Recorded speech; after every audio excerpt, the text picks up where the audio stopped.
मागे घोरात कष्टाच्या वेळी आपण अंतराय पाहिले होते. अं, त्यात एक होता, जे आपण दामोदर लीला पाहिली तेव्हा त्याच्यात, की अलब्ध भूमिकत्व. आणि दुसरं अनवस्थितत्व. अलब्ध भूमिकत्व म्हणजे सगळी तयारी झाली, साधन चतुष्टय संपत्ती आहे, ईश्वराबद्दल निष्ठा आहे, एकांत स्थळी जसं गीतेत सांगितलेलं आहे की एकांत स्थळी बसून नीट आसनावर बसलेलं आहे, सगळं झालेलं आहे, पण तरी समाधीचा लाभ होत नाही, काहीतरी प्रारब्ध अडवलंय, आडवं आलंय, तर याला म्हणतात अलब्ध भूमिकत्व. तर ते अलब्ध भूमिकत्व घालवून तो योग प्राप्त करून देणं म्हणजे अप्राप्त जे असेल त्याची प्राप्ती, याला योग म्हणतात. म्हणजे त्या समाधी स्थितीची प्राप्त करून घेणं हा योग आहे. त्यांनी अलब्ध भूमिकत्व गेलं. आता समाधी मिळाली तरी ती टिकेल असं नाही. ज्ञानाच्या जे 7 भूमिका सांगितलेल्या आहेत त्यात 5व्या भूमिकेवरच समाधीची प्राप्ती आहे. पण तिथे स्वतः उत्थान म्हणून सांगितलेलं आहे, म्हणजे आपल्याच प्रारब्धानी समाधीतनं तो जीव बाहेर येतात. जसं नारदांचं उदाहरण आहे, आधीच्या जन्मात ते ध्यान करत बसलेले आहेत आणि मनात भगवंत प्रकट झाले आणि तो आनंदाचा अनुभव आणि भगवान दिसतायत साक्षात, तर तितक्यात ते ताडकन उभे राहिले. आता काही कारण नाहीये खरं तर वर करणी दिसताना, पण तेच ते पूर्वीचं प्रारब्ध आड आलं आणि ते समाधी स्थिती टिकू शकली नाही. तर ही समाधी स्थिती टिकू न शकणं हे 5व्या भूमिकेवर आहे स्वतःच्या प्रारब्धाने. आणि 6व्या भूमिकेवरही परत उत्थान म्हणून सांगितले, म्हणजे तिकडेही दुसऱ्या कोणाच्या, म्हणजे समाधी लावून बसलेला आहे पण दुसऱ्या कोणीतरी उठवलं, असं परेच्छा प्रारब्धानेही समाधीतून उठू शकतो. आणि त्याच्या पुढे तुर्या अवस्था आहे, की तिथे कितीही प्रयत्न केला तरी ती समाधी जातच नाही त्यांची. आणि त्याच्याही पुढे सहज स्थिती जी अवतारी महात्म्यांची, जसे महाराजांची, की महाराजांना कधी ध्यानाला बसलेत किंवा असा काही संबंधच नाहीये, कायमच ती सहज स्थिती आहे, कारण पूर्ण अवतार ते आहे. तर म्हणून ते योगक्षेमम वहाम्यम म्हणजे अलब्धमुभिकत्व घालवून त्या अवस्थेचा योग घडवणं.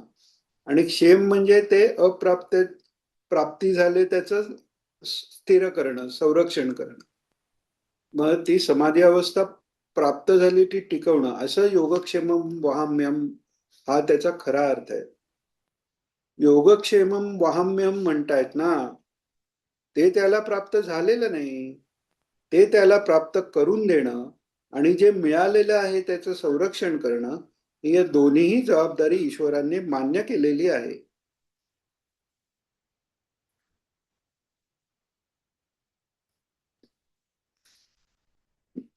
पण असा जो अनन्यभूत ध्यान करणारा जो आहे, त्या भक्ताचं योगक्षेम मी वाहतो. पारमार्थिक योगक्षेम, व्यावहारिक योगक्षेम नुसतं नाही. व्यवहारामध्ये काय मिळवायचे, सॉरी, व्यवहारामध्ये काय मिळायचे ते मिळेल, राहील, परंतु पारमार्थिक योगक्षेम महत्वाचा आहे. बुद्धीची स्थिरता मिळाली पाहिजे.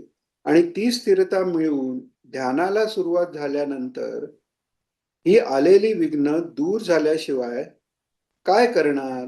अखंड ध्यान चालू पाहिजे.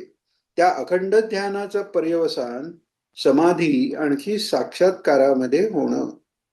आत्मस्वरूपाचा साक्षात्कार झाल्यानंतर नंतरही अभ्यास आहे. वासना क्षय सगळा झाला पाहिजे. मनाचा मनोनाश तत्वज्ञान दृढ झालं पाहिजे. त्याकरता अखंड अभ्यास आहे. तो अखंड अभ्यास शेवटपर्यंत चालू राहण्याकरता ईश्वराची, सद्गुरूंची उपासना ही अत्यंत आवश्यक मानलेली आहे. पूर्ण शक्ती संपन्न ईश्वर आणि सद्गुरू ईश्वर रूप आहेत, म्हणून त्यांच्या शक्तीनं आणखी आपली विघ्नही दूर होतात. प्राप्त झालेलं साधन जे काही आपल्याजवळ आहे त्या साधनाची दृढता होते, स्थिर होतं ते साधन, आणखी फलसिद्धीही होते.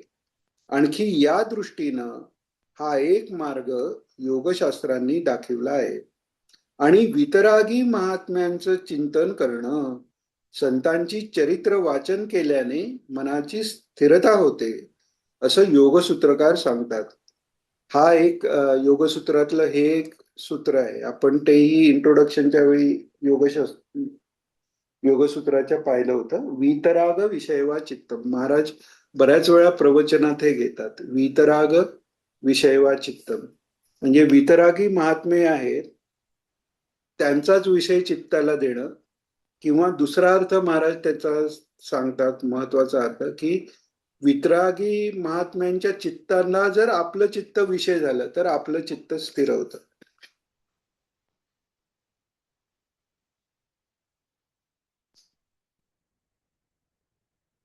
संतांची चरित्र वाचन केल्याने मनाची स्थिरता होते, असं योगसूत्रकार सांगतात. त्या संत महात्म्यांचा जर संकल्प झाला तर त्या संकल्पाने आणखी सगळं कार्य होऊन जात आहे. ज्ञानेश्वर महाराज गेले असं मानायची जरुरी नाही. समाधी लावून बसले म्हणजे संपलं नाही काही. आळंदीला कोणी नाही. आळंदीला अजून लोक जात आहेत, अनुष्ठान करतायत, त्यांना दृष्टांत होत आहेत. सगळंच चाललेलं आहे. मध्ये काही विचार चालला होता त्यांची समाधी उघडून पाहायचा. विज्ञानवाद आहे सध्या. वैज्ञानिकांनी अपारदर्शक पदार्थाच्या पलीकडच्या वस्तूचा ही फोटो घ्यायचा कॅमेरा शोधून काढला आहे म्हणे. पुष्कळ विचार झाला सगळ्यांचा. जाणकार लोक म्हणाले बुद्धिभेद होईल. तुमच्या कॅमेराला आज ज्ञानेश्वरांचं रूप दिसलं नाही तर तुम्ही सांगणार म्हणजे ज्ञानेश्वर तिथे नाहीत, त्यामुळे किती लोकांचा बुद्धिभेद होईल. म्हणून शेवटी तो विचार सोडून दिला. म्हणजे वैज्ञानिक साधन हे श्रेष्ठ आहे आणि त्याच्यापेक्षा ज्ञानेश्वरांचा संकल्प श्रेष्ठ मानायला आम्ही तयार नाही. त्या साधनाने पाहिलं म्हणजे ज्ञानेश्वर आहे का नाही हे सिद्ध होतं. ही आमची बुद्धी आहे. विदर्भामध्ये जे गुलाबराव महाराज होऊन गेले त्यांची गोष्ट नागपूरच्या एकाने सांगितली. महाराज अंध होते, अगदी बालपणीच त्यांची दृष्टी गेली. ते आपली पूजा बिजा करायचे, बसायचे, ध्यान करायचे, नामस्मरण करायचे. एक फोटोग्राफर नेहमी येणारा तो म्हणाला, महाराज तुमचा फोटो काढायचा आहे. महाराज म्हणाले फोटो वगैरे काही काढायचा नाही. त्यांनी ताकीद केली, काही काढायचं नाही. त्या फोटोग्राफरने ते ऐकून घेतले. संध्याकाळी काही मंडळी बरोबर महाराज आपले बाहेर फिरायला निघाले, तेव्हा त्या सगळ्यांचे फोटो घेतले. आणखी दुसऱ्या दिवशी सकाळी तो महाराजांकडे आला. आल्याबरोबर महाराजांनी त्याला विचारले, का बाबा फोटो निघाला का? घाबरला तो. म्हणाला तुमचा काही फोटो आला नाही, बाकीच्या तिघांचा त्यात आला. म्हणजे महात्म्यांच्या संकल्पाला आम्ही कमी मानणार. ज्ञानेश्वर महाराज समाधी लावून बसलेले आहेत हे आम्हाला खरं वाटत नाही, पण ते खरं समजण्यासाठी ज्या वैज्ञानिक साधनांचा उपयोग केला आणि त्याच्यामध्ये जर ते खोटं ठरलं तर किती लोकांचा बुद्धिभेद होईल. किती वारकरी 700 वर्षापासून जाणारे त्यांचा बुद्धिभेद करण्याकरता वैज्ञानिक साधनांचा उपयोग केला, असं होणार नाही का? मग ते थांबल्यानंतर तर अशा दृष्टीनं आणखी ईश्वराचा संकल्प जो आहे, महात्म्यांचा संकल्प हा आणखी श्रेष्ठ मानलेला आहे शास्त्रकारांनी. त्या संकल्पाप्रमाणे आणखी कार्य चालू आहे. महात्मे आजही आहेत. ईश्वराच्या कृपेने आणखी धर्मस्थापनेचे नर समर्थांनी सांगितल्याप्रमाणे आजही आहेत, पुढेही होणार आहेत, होऊन गेलेले आहेत. ईश्वराच्या आदेशाप्रमाणे आणखी धर्मस्थापना ते करीत असतात. प्रसंगी आपल्या संकल्पशक्तीचा उपयोगही त्यांना करावा लागतो. आणखी नैसर्गिक शक्ती ही त्यांची संकल्पशक्ती असली तरी त्यांना अहंकार निर्माण होत नाही. हे एक मोठे वैशिष्ट्य आहे. शक्ती जवळ असून सुद्धा शक्ती विसरून जाणारे महात्मे हे आहेत. चांगदेव आले, वाघावर बसून आले, आकाश मार्गाने आले. गुरु म्हणून ज्ञानेश्वर महाराजांना शरण यायला निघालेले असताना सुद्धा अहंकार घेऊन आले. योगाभ्यास पुष्कळ झालेला आहे. आणखी ज्ञानेश्वर महाराज आपल्या इतर भावंडांबरोबर भिंतीवर बसले होते. थंडीचे दिवस. कोणी येऊन सांगितले, अहो ते योगी आलेले आहेत. ज्ञानेश्वर महाराजांनी विचार केला, त्यांना सामोरं जायला पाहिजे. ती भिंत आणखी चालायला लागली. असं आपण समजतो, ऐकतो पुष्कळ कथाही. तर ही कथा भिंत ज्या वेळेला चालायला लागली हे चांगदेवांनी पाहिले, त्यावेळा त्यांचा अहंकार पूर्ण गेला. वाघाला आणखी वश करणं, वाघावर आज्ञा चालवणं, त्याला घेऊन जाणं. वाघ चेतन आहे, मीही चेतन आहे, तो ऐकणं शक्य आहे म्हणाले. पण दगडमातीचीही भिंत चालवणारे हे, यांची केवढी मोठी शक्ती आहे. पण हा एवढाच विचार केला चांगदेवानी. यापेक्षाही पुढचा विचार आहे की दगडमातीची भिंत आपण चालवतो, या शक्तीची आठवण सुद्धा त्यांना राहिलेली नाही. ही केवढी मोठी शक्ती आहे. पूर्ण निरहंकार बुद्धी ज्ञानेश्वर महाराजांची आहे. चांगदेवांच्या पत्रांचे उत्तर लिहायला सांगितलं निवृत्तीनाथांनी. चांगदेवांच्या पत्रात तर मजकूर नाही, कोरा कागद आहे. कारण कोरा कागद म्हणजे लिहायला बसल्यावर त्यांच्या बुद्धीमध्ये संशय निर्माण झाला ना. नमस्कार ज्ञानेश्वर महाराजांना लिहायचा की आशीर्वाद लिहायचा? पहिल्या वाक्यामध्येच थांबले ते. आशीर्वाद कसा लिहायचा म्हणाले? गुरु म्हणून आपल्याला जायचंय त्यांच्याकडे. गुरु म्हणून आपल्याला जायचंय त्यांच्याकडे, आशीर्वाद कसा लिहिणार?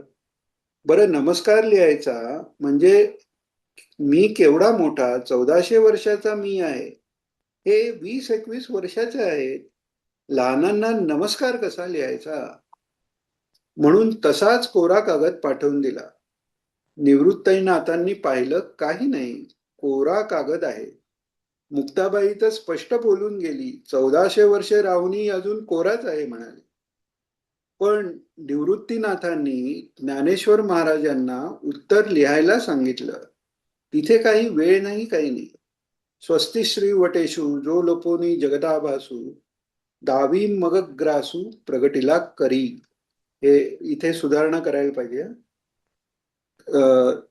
जो लोपोनी जगदाभासू पाहिजे आणि दावी मगग्रासू प्रगटीला करी असं पाहिजे. वटेश्वर चांगदेवांचं कल्याण असो. लहान मला समजत असला तरी लहानांनी सुद्धा मोठ्यांचं कल्याण असो म्हणायला हरकत नाही. मोठा समजत असला तरी मोठ्यांनी लहानांचं कल्याण लिहायला हरकत नाही. हे एवढं चांगदेवांना सुचलं नाही. एवढे योगी, एवढे समाधी लावणारे, आपल्या संकल्पशक्तीने मृत्यू आलेल्याला जिवंत करणारे, 14 वेळा त्यांनी स्वतःचा मृत्यू चुकविला, दुसऱ्यालाही जिवंत केले, त्यांना एवढं लक्षात आलं नाही. ज्ञानेश्वर महाराजांची बुद्धी इतकी पूर्ण शक्ती संपन्न आहे की चांगदेवांना ते चांगदेव म्हणून समजतच नाहीये. मी मोठा आणि ज्ञानेश्वर लहान हे समजणं, ही जी बुद्धी आहे ती देहापर्यंत आलेली बुद्धी आहे. देहाच्या पलीकडं अजून गेलीच नाही. चांगदेव गेलेच नाही. मोठा आणि लहान देहाच्या दृष्टीने म्हणतात. ज्या देहाला काळाचा संबंध अधिक आहे तो देह मोठा आहे. ज्या देहाला काळाचा संबंध कमी आहे तो देह लहान आहे. आत्म्याला देह, इतकी वर्ष, तितकी वर्ष हे काही नाही. पण चांगदेवांनी स्वतःला मोठे समजून ज्ञानेश्वरांना लहान समजणं, हे अद्यापि क्षेत्रज्ञ विवेकही झाला नाही. ध्यान समाधी तर फार पुढे आहे. योगाभ्यासाची समाधी वेगळी आणि ही समाधी वेगळी. काही प्राणायाम आणि काही याच्या यांनी प्राण स्थिर करून समाधी होते, पण तिथे ती ती जी समाधी आहे त्याच्यात होतं काय, ते मन तात्पुरतं स्थिर झालंय. म्हणजे याचा आपण जर समष्टी रूपात इक्विव्हॅलन्स पाहिला तर 4 युगानंतर जेव्हा प्रलय होतो, तो साधा प्रलय आहे. तर त्यावेळी सगळे जीव सुप्तावस्थेत असतात. पुन्हा सृष्टीच्या वेळी ते परत प्रकट होतात. पण तोच कल्पांतीचा प्रलय आहे, त्यावेळी सगळ्याच जीवांना मुक्ती आहे. पण या त्याच्या आधी 2 चतुर्युगामधला जो प्रलय आहे, त्यावेळी जसं ते वासना विचार सगळ्यांचे सूक्ष्मदेह सुप्तावस्थेत असतात, तसं इथे फक्त हठयोगाचा उपयोगाने, आसन प्राणायामादिकांच्या उपयोगाने जेव्हा चित्त स्थिर करून ते समाधी लावतात, ते एवढे 100 1400 वर्षापर्यंत ते जिवंत राहू शकले त्याच्यामुळे. पण त्यांनी मनातले विकार सगळे गेले नाहीत किंवा मनोनाश झालेला नाही. ते तात्पुरतं चित्त मन स्थिर झालेलं आहे. श्वास स्थिर करून मन स्थिर झालेलं आहे. ज्ञानमार्गात मन स्थिर करून श्वास स्थिर होणार आहे आणि योगमार्गात श्वास स्थिर करून मन स्थिर होणार आहे. तर त्यामुळे नुसता योग किंवा नुसतं ज्ञान हेही उपयोग नाही. भक्तिमार्ग असा आहे की भाव एकदा निर्माण झाला की ते चित्तही स्थिर झालं आणि श्वासही स्थिर झाला. आणि ते झाला नाही झाला तरीही त्यांना काही फरक पडत नाही, कारण ते जे भक्त असतात पराभक्तीला पोचलेले, त्यांच्याकरता हे सगळं विश्वच हे ईश्वर रूप होऊन गेलेलं आहे. सगळं जे मायेचं कार्य म्हणून जे ज्ञानमार्गी म्हणतात, तो भगवंताची लीला आणि चिद्विलास हे महात्मे मानतात. तर इकडे सांगायचं म्हणजे ही जरी समाधी असली तरी ही समाधी ही धारणा ध्यान समाधी मधली ती समाधी नाहीये. कारण ज्ञानाची भूमिका तिथपर्यंत आलेली नाहीये, शुद्धी तिथपर्यंत चित्ताची झालेली नाही. अजूनही देह दृष्टी आहे, देहाप्रमाणेच देहापर्यंतच मन आहे त्यांचं, त्या अर्थी तितकी शुद्धी झालेली नाहीये. तर तेच सांगतायत महाराज इथे.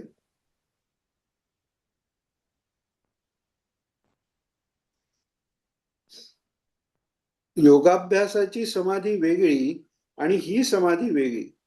त्यामुळे ज्ञानेश्वर महाराजांनी लिहायला सुरुवात करताना चांगदेव म्हणजे आत्मरूपानेच ते समजतायत.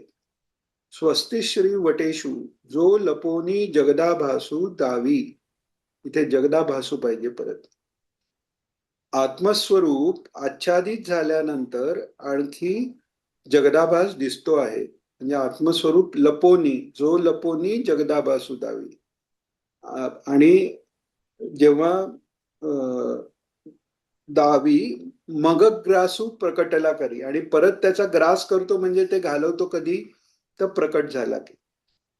तर आत्मस्वरूप आच्छादित झाल्यानंतर आणखी जगदाभास दिसतो आहे. आणखी आत्मस्वरूप प्रकट झाल्यानंतर जगदाभास बंद होतो आहे. चांगदेवाला आत्मरूपाने पाहत आहे. केवढी बुद्धी आहे. शास्त्र संस्कृत बुद्धी, पूर्ण ज्ञान आणखी या बुद्धीमध्ये आलेलं आहे. त्यामुळे आणखीही शक्ती निर्माण झाली आहे. संदेह नाही, काही नाही. 65 ओव्या लिहून पाठवून दिल्या, काम झालेलं आहे. तर अशा दृष्टीने ही आपली बुद्धी शास्त्र संस्कार संपन्न व्हायला पाहिजे. शास्त्र हे सुद्धा ईश्वराच्या बुद्धीतूनच निर्माण झालेलं आहे. ईश्वराची आज्ञा आहे. या शास्त्राने जी जी साधनं सांगितली आहेत त्यापैकी आपल्याला जी होण्यासारखी असतील ती घ्यायची, त्या साधनांचा अभ्यास करायचा, वैराग्य संपन्न होण्याकरता प्रयत्न करायचा. त्याच्यामध्ये काही विघ्न येऊ नये म्हणून ईश्वराची प्रार्थना करायची. श्रेष्ठ जे महात्मे आहेत त्यांची संगती मिळाली तर करायची, नाहीतर त्यांचे जे ग्रंथ आहेत ती सुद्धा संगतीच आहे. ग्रंथ वाचन करणं, मनन करणं, चिंतन करणं ही सुद्धा त्यांची संगतीच आहे. या दृष्टीनं आपल्या मनाची बुद्धीची स्थिरता जितकी जितकी अधिक वाढवता येईल तितकी वाढवण्याकरता मनुष्य जन्म आहे. एवढ्या करताच महाराजांनी वाचायला सांगितलं असणार आहे. काका काही सांगताय याच्यावर?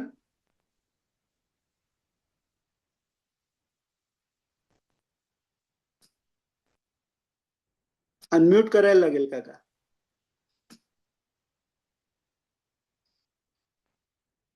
काका म्यूट आहे तुमचं.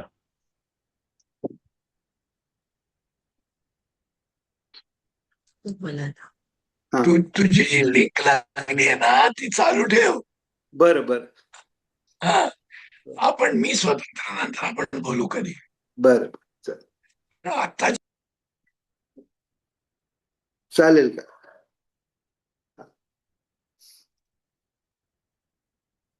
हे यातल्या प्रत्येक प्रवचनात हे येते. म्हणजे हे जे आपण पुन्हा पुन्हा ते सांगतो याचं कारण हेच आहे की म्हणजे काकांनी हे जे सत्संग सुरू केलाय, कारण हे असं कित्येक प्रवचनात महाराज हे सांगतात. आणि या म्हणजे भाग 6 मध्ये तर बऱ्याच वेळा ते आलेलं आहे. आणि म्हणून तर आपल्या एका गुरुभगिनीला ते दृष्टांत देऊन महाराजांनी सांगितलं की सत्संगात हे वाचावं.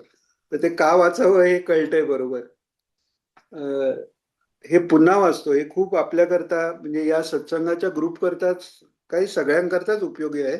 तर परत वाचतो. या शास्त्राने जी जी साधनं सांगितली आहेत त्यापैकी आपल्याला जी होण्यासारखी असतील ती घ्यायची, त्या साधनांचा अभ्यास करायचा, वैराग्य संपन्न होण्याचा प्रयत्न करायचा, त्याच्यामध्ये काही विघ्न येऊ नये म्हणून ईश्वराची प्रार्थना करायची. जे श्रेष्ठ जे महात्मे आहेत त्यांची संगती मिळाली तर करायची, नाहीतर त्यांचे जे ग्रंथ आहेत ती सुद्धा संगतीच आहे. ग्रंथ वाचन करणं, मनन करणं, चिंतन करणं ही सुद्धा त्यांची संगतीच आहे. आणि याचा अजून एक महत्व काय आहे की संतांच्या जेव्हा जवळ जातो तेव्हा त्यांच्या देहाची संगती येते. आता संतांचा देह किंवा अवतारी महात्मे जे आहेत त्यांचा देह हा पंचमहाभूताचा नाही, तो सच्चिदानंद स्वरूपच आहे. पण तरीही जवळ राहून महाराजांनी सांगितले प्रवचनात की अतिपरिचयात अवज्ञा हे होऊ शकतं. हे काय आपल्यासारखेच आहेत, आपल्यासारखंच खातात पितात बोलतात अशी भावना उत्पन्न होऊ शकते. तर त्यामुळे जवळ राहून ती संगती पदरी पाडण्यासाठी खूप मोठी तयारी लागते. आणि व्हेरॅज संतांचे जे शब्द आहेत, बरं संत आता महाराजांचा तर प्रश्नच नाही. तिकडे महाराजांच्या बाबतीत शास्त्र काय आहेत ते त्यांच्या वागण्याने समजून घेता येईल असं पूर्ण शास्त्राप्रमाणे आचरण आहे. आपण मागेही पाहिलं की रामावतारातही शास्त्र मर्यादा सगळ्या पाळलेल्या आहेत, तरी तिथे एक दोन प्रश्न चरित्रावर विचारले जातात. वालीची मागून हत्या का केली किंवा सीतेचा त्याग का केला, त्याला काही उत्तरही आहेत. शास्त्रीय समाधानही त्याच्याकरता आहे. पण निदान प्रश्न तरी निघतात. पण महाराजांचं चरित्र असं आहे की तिथे प्रश्न विचारायचीही काही सोय नाही, इतकं ते परफेक्ट सगळं आहे. पण प्रत्येक सत्पुरुषांचं तसं असेल असं नाही. कारण जे उन्मनी अवस्थेला पोचलेले सत्पुरुष आहेत ते कधी कधी लोकांना दूर ठेवायला म्हणून किंवा आपल्या शरीराकडे वगैरे लक्ष नसल्यामुळे ही म्हणा बाल उन्मत्त किंवा पिशाच्यवत राहू शकतात. तर त्यामुळे त्यांचं आचरण आपण फॉलो करायचं नसतं. महाराजांची गोष्ट वेगळी. त्यांचं जसं आचरण आहे तसंच्या तसं जर एखादा करू लागला तर तो मुक्तच होईल. इतकं ते साक्षात शास्त्र साक्षात म्हणजे वेद ज्यांचा निश्वास आहे ते स्वतःच जर आले तर ते कसं असेल. तर ते हे स्वतः आलेले आहेत महाराज तसे. पण बाकी सत्पुरुषांच्या बाबतीत कसं होतं की त्यांच्या लीला आपल्याला कळू शकत नाही, त्यांचे उद्देश आपल्याला कळू शकत नाही. आणि त्यामुळे कदाचित आपलं श्रद्धा इकडे तिकडे होऊ शकते. बरं संगतीने जेव्हा जवळ असतो तेव्हा मन त्यांच्याकडे लागलेलंच असेल असं नाही, किंवा त्यांना काय म्हणायचं ते कळेलच असं नाही. पण ग्रंथ जेव्हा आपण त्यांचे वाचतो तेव्हा त्यांना काय म्हणायचंय ते आपल्याला पूर्ण लिहिलेलं समोर सापडतं. ते आपण परत परत वाचू शकतो. जेव्हा कधी प्रॉब्लेम येईल आणि तो रेफरन्स आठवायचा, परत जाऊन तिथे वाचू शकतो. आपण वाचू शकतो, दुसऱ्याबरोबर वाचू शकतो, चिंतन करू शकतो, गोडसे काकांसारखे ज्येष्ठ साधकांना प्रश्न पण विचारू शकतो. हा तो मुख्य आहे. आणि शरीराच्या संगतीपेक्षा विचार, आपण म्हणतो ना की व्यवहारात सुद्धा आपण प्रेमाची व्याख्या करताना म्हणतो की शरीरापेक्षा मनावर जे प्रेम आहे ते जास्त महत्वाचं आहे किंवा ते जास्त मोठे आहे. त्याप्रमाणे संतांची वैचारिक संगती ही फिजिकल संगतीपेक्षा जास्त महत्वाची आहे. तर तेच महाराज सांगतात. हा. एक हा मिनिट. काका, बोला बोला. महाराजांनी असं सांगितलंय, ऐकू येत हो, येते येते काका, सगळ्यांना येतं ऐकू? येते येते. सगळ्यांना ऐकू येतंय ना? येते येते येते. येतंय. हा. महाराजांनी असं सांगितलं, अगदी म्हणजे आज दत्ता आपल्या वासुदेव निवास मध्ये एकदा की आपण सांगितलं तरी की आपल्या मनामध्ये जर एखादा प्रश्न, शंका, संशय नाही म्हणत, शंका किंवा प्रश्न आला तर आपल्या रोजच्या वाचनातली जी पोथी किंवा जो ग्रंथ असेल तो असा एकदम उघडावा, एकदम ऍट रॅन्डम, आणि जे आपण पान उघडतो त्या पानावर आपल्या मनातल्या प्रश्नाचं उत्तर असतं. हे युनिव्हर्सल आहे, सगळ्यांना ऍप्लिकेबल आहे. असं नाही की फक्त काही ठराविक लोकांसाठीच आहे म्हणून. हे कोणीही प्रयोग करून बघावा याचा. आपली नित्य वाचनातली पोथी किंवा ते पुस्तक पाहिजे ना मात्र. हा. आणि काका सुंदर पुस्तकात दत्त पण हे मध्ये आहे आलेलं आहे महाराजांचं, म्हणजे छापील आहे हे. आणि माझा स्वतःचा अनुभव आहे. म्हणजे हे प्रवचनातलं तेव्हा वाचलं नव्हतं सुरुवातीला, फक्त ती काकांची सायक्लोस्टाईल प्रवचनं तेवढीच अवेलेबल होती ना. तर वारण्याला म्हणजे इंजिनिअरिंगला शिकायला गेलो तेव्हा पहिल्या वर्षी कसं आहे की कोणाला रॅगिंग करून द्यायचं नाही, नॉनव्हेज खायचं नाही, उष्ट खायचं नाही, या सगळ्यामुळे त्रास बराच असतो. म्हणजे परत तिथे लोकल लोकांचा, तर लोकल लोक पण मारायला येणार वगैरे अशा परिस्थिती तिकडे. तर असा कधी काहीही प्रॉब्लेम आला, म्हणजे असा प्रॉब्लेम असो तसा प्रॉब्लेम असो, तर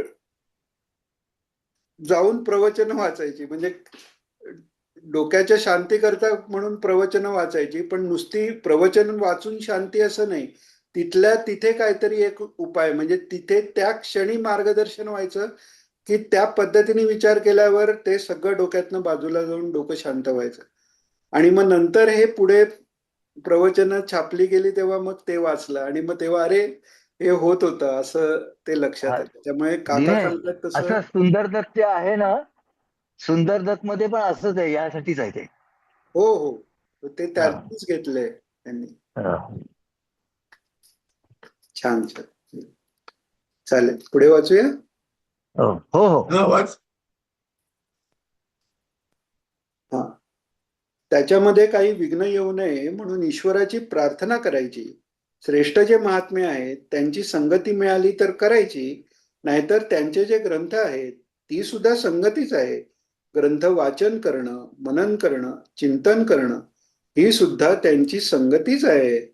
या दृष्टीनं आपल्या मनाची, बुद्धीची स्थिरता जितकी जितकी अधिक वाढवता येईल तितकी तितकी वाढवण्याकरता मनुष्य जन्म आहे.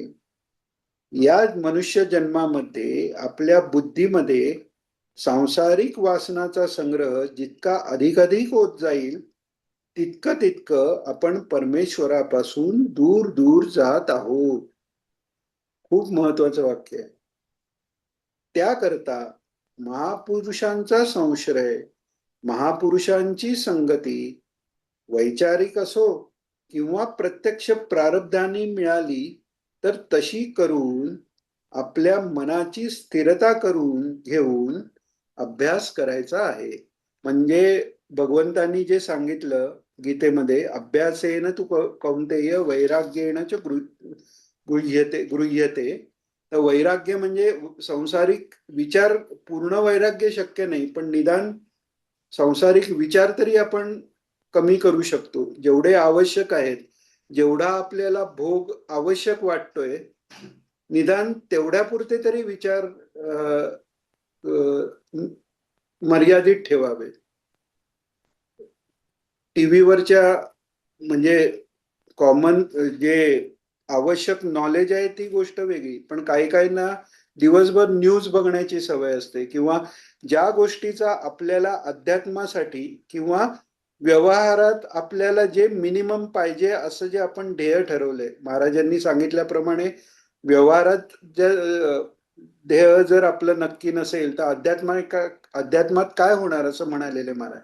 तर आपलं व्यवहारिक जे ध्येय असेल प्रत्येकाचं वेगळं असेल, की एवढं एवढं पाहिजे, तर मग तेवढं पाहिजे करता तेवढा व्यवहारिक प्रयत्न सोडला की मग बाकी तिकडे जायला नको.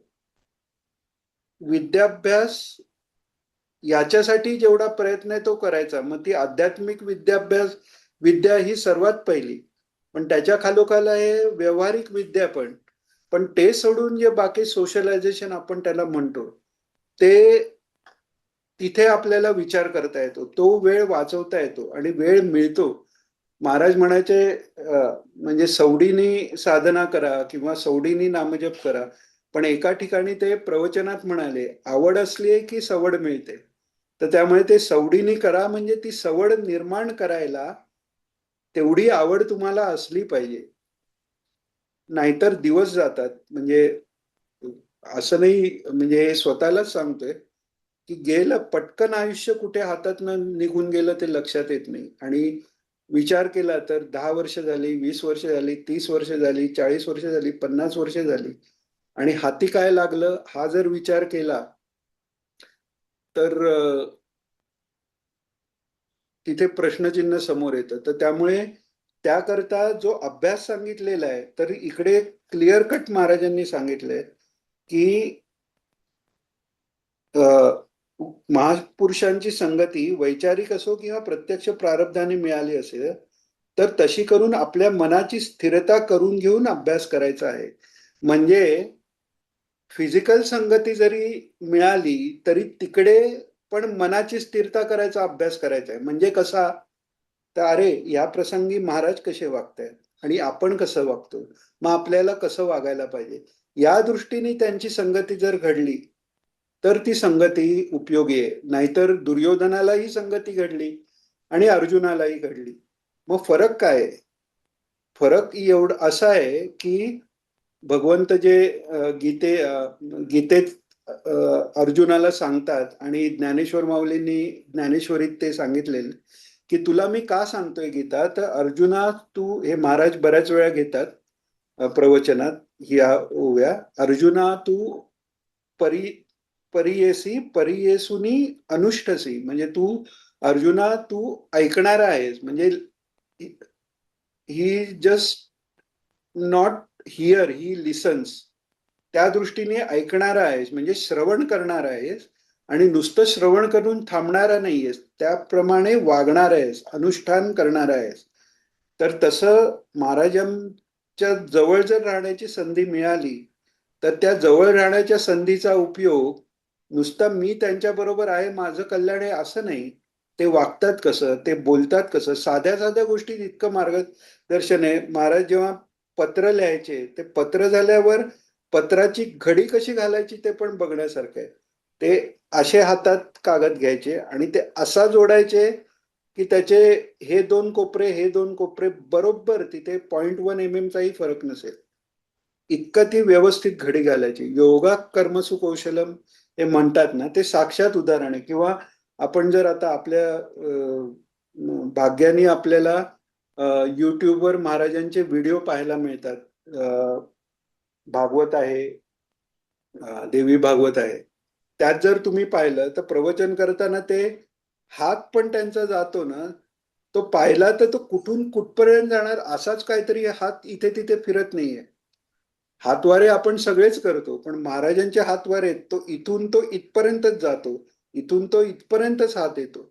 इतकं ते वागणं, बोलणं, हसणं, चालणं याच्यात ते मधुराधिपते अखिलम मधुरम आहे ना, ते पाहता आलं पाहिजे. आणि त्याच्याप्रमाणे जर आपल्यात ते काही गुण आले, म्हणजे काय फिजिकली मॉक करायचा असा अर्थ नाही, पण त्या त्या प्रसंगी महाराज कसं वागतायत आणि आपण कसं वागतोय, मग जी गॅप आहे ती बदलायची कशी, मग त्याच्याकरता परत महाराजांना प्रश्न विचारायचे. संतांची संगती पण कशा करता करायची, तर तेही गीतेत सांगितलेलं आहे. तर तद्विद्धी प्रणिपातेन परिप्रश्नेन सेवया. ईश्वराच्या जर जे महाराजांनी देवी भागवताच्या सुरुवातीला सांगितलंय की विवेक चूडामणी मधला आचार्यांचा श्लोक ते घेतात की दुर्लभत्रयमेव येतात देवानुग्रह हेतुकम मनुष्यत्व मुमुक्षत्व महापुरुष संश्रया. तर त्यात त्यांनी सांगितलं मनुष्यत्व, मुमुक्षत्व आणि महापुरुष संशय हे तीन महत्वाचे आहेत. पण एक चौथी गोष्ट ही आचार्यांनी सुचवली आहे, ती म्हणजे देवानुग्रह हेतुकम. म्हणजे या तीन गोष्टी मिळाल्या, मनुष्यत्व मिळालं, मुमुक्षुत्व मिळालं, महापुरुष संश्रय मिळाला, तर देवाचा अनुग्रह होतो. पण त्याच्याबरोबरच देवाचा अनुग्रह असल्याशिवाय या तीन गोष्टी मिळत नाहीत, हाही त्याच्यात अर्थ आहे. तर तसं देवाच्या अनुग्रहाने जर संतांची संगती घडली, तरी तिकडेही नुसतं संतांच्या बरोबर राहिलो एवढं उपयोग नाहीये. तिथे तद्विद्धी प्रणिपातेन परिप्रश्नेन सेवया.